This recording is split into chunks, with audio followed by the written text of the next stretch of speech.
What's the point of your communications? What are you trying to say? What should people do? Or what should they know once they see your message? How can you tell if your screens and what you're doing on there is successful if first you don't define what is success? A message without something for the audience to do it just can't really be measured, or you really don't have an idea if it works or if it doesn't work. I mean, maybe they saw it, maybe they liked it, maybe not. So really every message needs some kind of a prompt so you can have a tangible action that can be measured. ROI, return on investment, which is normally a financial term but can be applied to things like this as well. It's a long-term continuous process, and it allows you to tweak and fine-tune what you're doing to get better and better results over time until you're going gangbusters. I'm here with Ellyce Kelly, Client Relationship Manager for Visix. Hi, Ellyce. Hi, Derek. And we're going to talk about ROI in general and how it applies directly to digital signage. I'd like to thank Ellyce for joining me, and I'd like to thank all of you for listening.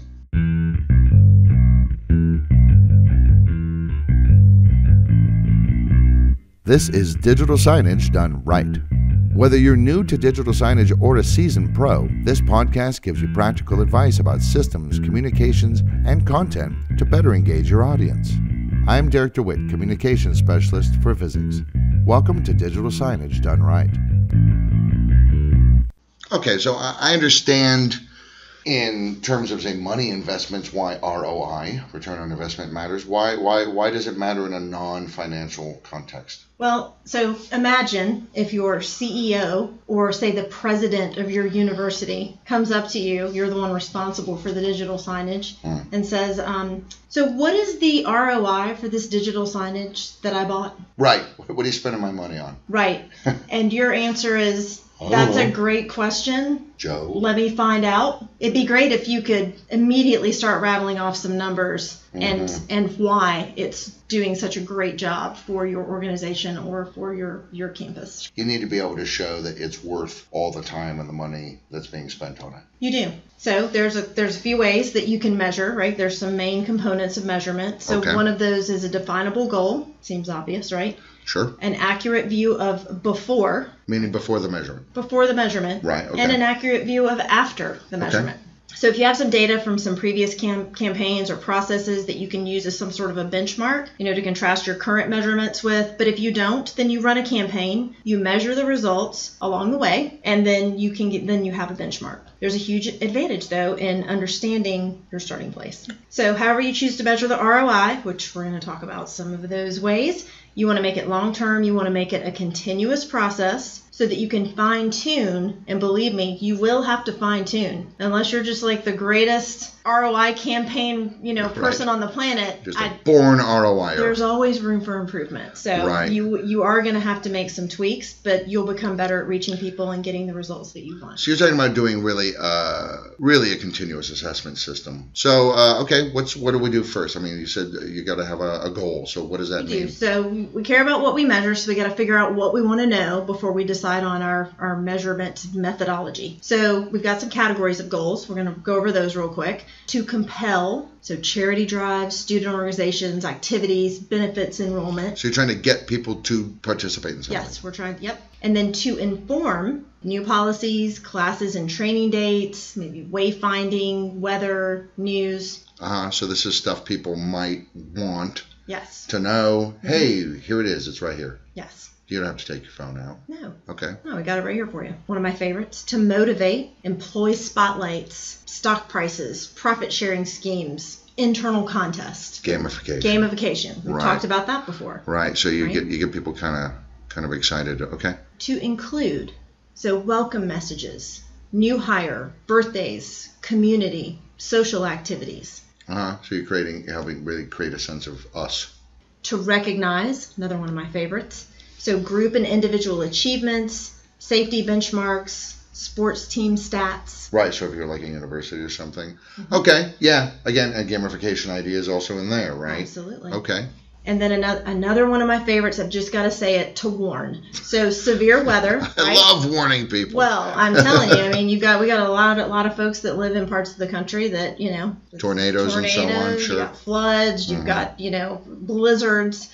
So severe weather, fire, even hazmat emergencies. So hopefully we don't have any of those. Security threats. Okay. We just live in a crazy world. This is alert systems. This is alert and notification, like but it's something that you just have to think about and include. Choose one of these. I mean, is it always direct? Are there indirect ways? How do you? So there's plenty of direct and indirect ways that you can measure how effective a certain type of message is. So so some examples would be if you've got the goal of the message, let's say, is to simply inform.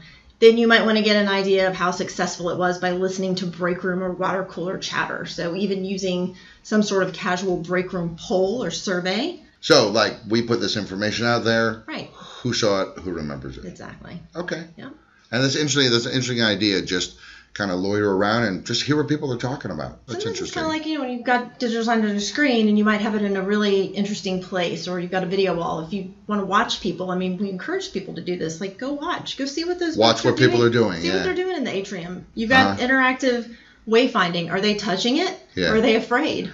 Are they frowning at the giant video wall, or are they astonished? Or are they totally ignoring it? I mean, or are they ignoring it? So same type thing. Let's watch. Let's see what we get. All right. So even something that informal can be a measurement. Very informal, but it's still a measurement. You just got to take some notes. If you want to increase event attendance, a lot of folks that have done this and do this on a regular basis, you can look at numbers for the most recent meeting or training sessions. You can compare those with the previous before the messages numbers, right? Okay. So before you started promoting, then you can see how many. The monthly optional meeting, normally we had 30% enrollment or participation, and then we started a campaign to try and get people on the digital signs, and hey, it went up to 45%.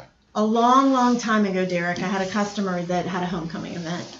And this was forever ago. It's probably been 13 years. Had a homecoming event and put up a message on the digital signs that said, hey, come get your homecoming t-shirt at this tent on this date and say you saw it on the digital signage. The numbers for homecoming were off the charts. The numbers for the t-shirts, they sold out. They had to order more. I mean, it was one of the earliest ones that I can remember while being here at Visix. Simply because they stuck it up on those screens. Simply because they went up and it was just a very simple message, but they were able to measure. And it's repeated throughout the day. It's repeated on multiple days. Yeah. So, of course, the messaging, I mean, it's way more effective than like sending out an email, especially to college-level students who don't like email. They don't read it. I mean, it's even more effective than sticking it on a social media feed, because social media posts get buried. They get buried. There's so many by the time you might look that it might be long gone. So, so that was a very effective campaign, and that was 13 years ago. If you want to motivate, you can look at productivity, absenteeism, turnover numbers. Again, how many folks are staying, not leaving? Right. This is a good thing. How many people are suddenly sick when the weather turns nice? Yes. Oh, right. Well, yeah. It's a tough one, right? Actually, here's a very interesting statistic. Do you know a company that has an astonishingly low absenteeism rate is Disney. Theme parks, especially. Theme parks, the employees like working there so much that they come in no matter what, because they just like it. That's how I feel about Visix. Right. That's lovely. Oh, that's true. All right, so if the goal is to include, then you want to see if more people are participating in programs, or see how morale is doing. That's like surveys or something. Surveys. If for alert notifications, like test runs, see if people are following the procedures, see if they're following the policies that you've set out. See if the procedures are clear. See if they're clear. Right. See if they're... Gosh, we keep saying meet in parking lot B, and they are all over the place. Why is that? They're not even in the parking lot. All right, so I understand. So really have a goal that makes some kind of sense. Yes. Okay, that makes sense. Yep. All right, so talk about now how are we doing it for digital signage? So for retail digital signage, retail digital signs, it's pretty much all about numbers of plays, impressions, and sales. Right. So there's a lot of formulas that you can use to tally up, how well an ad did by looking at the numbers. But for organizational digital signage, it's a different animal, right? So it's used to entertain and inform people so they can engage with the organization, understand its values, and stay up to date, and very important, motivated, right? So there's some measurable costs to digital signage, right? Technology. Right, it's not all abstract. It's not all. No, it's technology, infrastructure, you've got training, services, subscriptions. Right, maybe you're doing some infotainment or something, Yes. Plus there's paying staff, right, to create and schedule content, other costs to maintain the whole system. Right, so there is cash outlay for a digital signage system. Sure. It's not just an initial purchase. It even costs money to maintain it. But there's many benefits of digital signage that are intangible. And so what is the profit from brand loyalty or good guest experience or increased morale? Yeah, that's true. That's kind of an apples and oranges put argument. A price on that. Right. So, well, I think a lot of people in business would like to put a price on it. Yes. So this is kind of what I think you're trying to get at is this is how you can do that. Yes. So let's focus on specific goals for individual messages or campaigns. So several messages linked over time. Right. That's a campaign. Yeah. It is. Yes. You're going to look at qualitative feedback, changes in behavior, and or business outcomes. Rather than return on investment, this is one of my favorite things to say, let's think of it as a return on involvement. Right, because the benefits are intangibles. They are. Okay. So you need data, though, that tells you if people are quote-unquote engaged, if they're having a good experience, if they're informed or entertained, and if they'll continue to use the digital signage system because they feel that it's valuable. Right. It has value for me. I look at it every day. It's just a habit at this point. Just like I always look at my homepage for my web browser. I chose that web page because that's the information I want. But instead of walking down the hall with your phone in your hand and walking into people, are you perhaps looking at the displays that are mounted at various points, hopefully saturated across your corporate or higher ed campus or whatever facility? I mean, that would be the ultimate, right? Is that, people on their phones, and then the moment they get into your facility, they put their phones away because everything they could possibly want is right there. How great would that be? Yeah. I know you said, sort of in that list of things, you said a call to action. Call to action. I know this is harped on a lot at Visix because you kind of, if you don't have a call to action, you don't have anything to measure. You don't. And you know what's great about a call to action? It basically gives you immediate results. Everybody wants everything immediately, right? So let's get this. So if people take the action that a message prompts them to, so then you're going to be able to measure that pretty quickly. And you also... If they do it, you were successful. You were successful. Yeah, exactly. The number of people who take the action gives you a data set that you can work with. There's 7 methods for measurable call to action. 7 that we're going to talk about that I like. With current technology. Yes, with current technology. Right. So 1, QR codes. Which are finally taking off in the U.S. Yes. Okay. Got a lot of customers using those. I've noticed recently, whereas a few years ago, not so much. I think partly because they're small, so they don't take up a lot of real estate on the screen. They aren't obtrusive because it's not a bunch of words, and a lot of people now have QR readers apps already pre-installed on their tablets or phones. Yes, I think they come standard now. I believe you even told me that. Yeah, which is great. SMS response. Another way we can do that. Text. Yep. Here's one of my favorites. Smartphone snaps. So I've got a message that's playing. Take a picture of this. Oh, of the message or part of it? Of the message. And that is a great way to measure results that can play into a number of things. Surveys and polls. Social media. Certain hashtags that you can incorporate. Right. Are people using them? And those are great for campaigns. How many views you get and how many likes you get. Yeah. Yep.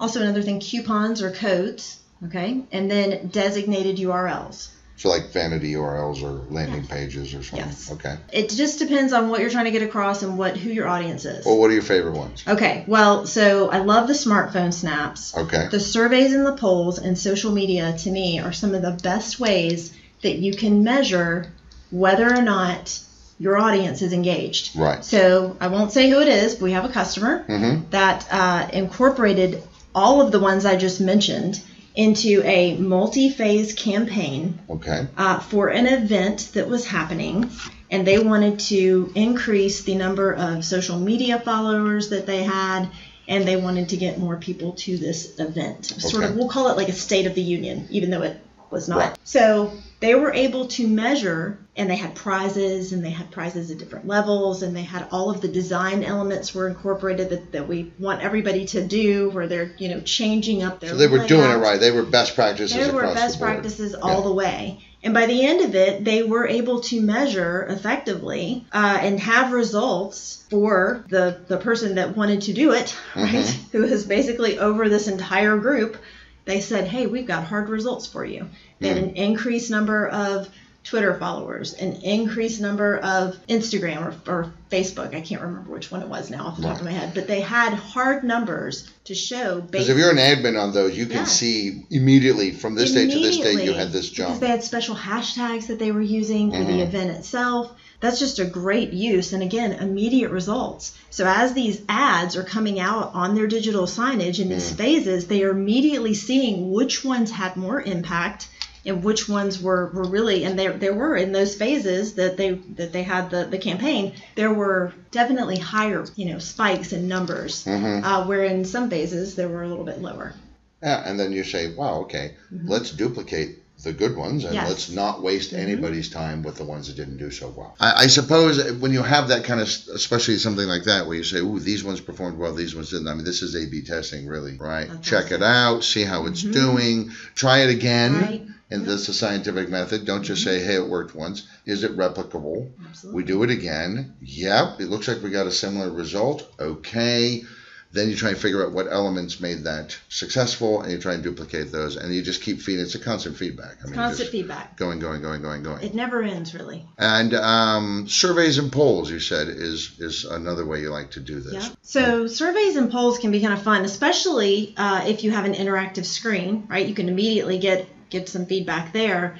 But also, even after the call to action, you can do surveys and polls to figure out who saw what and how many people were interested, and do they remember? Did I see it here, or do I remember seeing this on social media, or do I remember seeing this on the digital signage? Not only do they have the information in their head after the communication push, but do they remember where they saw it? But if and call to actions too, certainly encouraging them with maybe a little reward. So you should be assessing your overall system once or twice a year, doing a walkthrough audit, and watching how people react to your digital signage. I mentioned this earlier. Yep. So it's that you've got to do that. I mean, I know it takes time, but doesn't take that long. It's really 10 minutes a interesting. day. It really does. I mean, it's interesting to see, though, what people are interacting with and what they're not. Okay. And that allows you to tweak your content, Take your notes. wayfinding, whatever it is, to get people more engaged. Right. So that's a pretty informal way. It is. It's informal. What if I wanted effective. to do something a bit more formal, just for whatever reason, because my boss requires it, or because we need to enter this stuff into a spreadsheet? And it's not bad to do both. So that's a great point that you raised. So survey your audience, promote the survey on the digital signs themselves, give a short URL or QR code. We just talked about those that takes them to an online survey. Like SurveyMonkey or something. Yes, something super quick and easy. Right. Or you can do this too, and I've had many customers do this. You can have tables with physical surveys that are right there by the signs. Right by the signs. Just let them fill something out, just drop it in a little box, and you're good. And I guess you should probably have pens or pencils or something as well. Well, that's key, yes. And are some people going to take your pencils? Yes, they are. They are, but... And what is the cost? I mean, come on. Not much. And if you've got, the interactive If your displays, organization is that close to the bone, then you have other problems besides your digital signage. Exactly. Yes, that's true. So a few things you want to keep in mind when you're crafting a formal survey. You want to keep it short and sweet, right? People are usually very happy to spend 5 minutes, maybe a minute, maybe 2 minutes, so not a lot. Let's just say 5 max. 5 is max, right? So that their time filling out the questions, they'll take the time, but of course you don't want to make it a chore, right? I mean, really, like 5 questions would be ultimate. And if you can do 5 questions, that would be awesome. I'd say definitely less than 10. Better, wouldn't it be better? I should think it would be better to do shorter but more frequent surveys than less frequent, longer surveys. Yes, absolutely. Like every 3rd week of the month, we do a survey. And it's 5 questions, and then next month we ask another 5 questions, or if we didn't get the data we want for one, we re-ask another question. So also you want to focus on one topic, so let the questions flow intuitively around the subject matter. So if a survey is scattered or confusing, I mean, pretty much just said this, you're going to get fewer results and less participation. Well, no, it's true. Yeah, if the surveys are kind of bouncing all over the place, you're like, what are they trying to measure? Exactly. Consider demographics. You have to make sure that you ask questions that segment your audience. So people in different locations, positions, people that have different exposure to technologies and different communication needs and expectations. So that and make sure your questions make sense for that audience. Yes, you. Also, you want to leave a little wiggle room. Right. So you always want to include, comment boxes so your audience can give free-form feedback, not just on the survey topic as a whole, but allow them to kind of, enter their own individual. Give a couple of sentences or say, couple of bullet is there points. anything further you would like to add? Sure. Yes, those are the Also put it online. So if you use an online survey, you mentioned this earlier, Derek, surveymonkey.com. That makes the whole process easier. Everybody's done a SurveyMonkey. And your data collection's half done for you. Yes. I mean, most of these are already, it's very easy for these websites to just grab the information and go, boom, here it is. Yes. On a plate. And then repeat. And so repeat again, repeat. This is an ongoing thing, right? Right. You need to establish a baseline. Yes. And then you do a thing that's a comparison. Yep. The most recent thing becomes the new baseline. It does. And then, and the thing is, it allows you to see trends over time. It allows you to see how things shift, this and this, because they will shift. Yeah. The goal is to have the perfect digital signage deployment. It is an unachievable goal. Right. But you can get closer and closer and closer and closer and closer all the time. Yeah. Even though the technology may change, right. This is the basics of how to get any kind of decent feedback. Completely agree. Well, thank you very much, Ellyce Kelly, for talking to us about how to turn the financial concept of ROI into something that we can actually measure and show our bosses that we're not just wasting their money and time. That's right. Thank you, Derek. Always a pleasure. Thank you very much. And thank you, everyone, for listening. Hey, want more free stuff? Then head to the resources section of Visix.com for free masterclass guides, blogs, videos, and more to help you with your digital signs. Please share, subscribe, and leave a review of this episode and connect with us on social media.